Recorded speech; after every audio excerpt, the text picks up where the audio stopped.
NC, FIR, zero FIR यामधील फरक माहीत नसेल तर तुम्ही तुमचे कायदेशीर हक्क गमावू शकता. नमस्कार, मी ॲडव्होकेट कोनिक कोठारी आणि तुम्ही पाहत आहात know your law.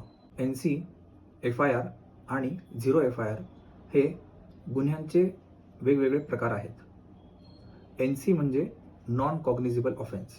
Non cognizable ऑफेन्समध्ये पोलिसांना स्वतःहून ह्या गुन्ह्याचा तपास करण्याचे अधिकार नसतात.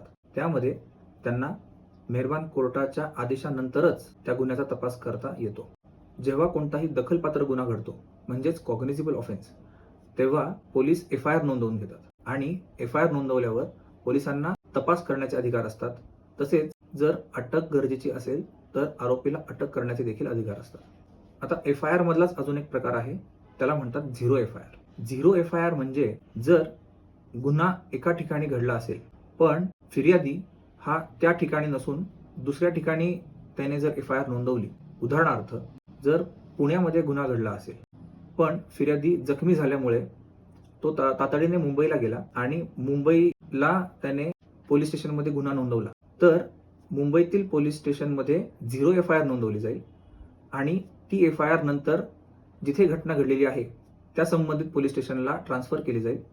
अशा FIRला झिरो FIR म्हणतात. त्यामुळे लक्षात ठेवा, प्रत्येक गुन्हा हा दखलपात्र नसतो आणि प्रत्येक गुन्ह्यामध्ये FIR होत नसते. तुम्हाला याबाबत अधिक माहिती हवी असल्यास तुम्ही आम्हाला संपर्क करू शकता. धन्यवाद.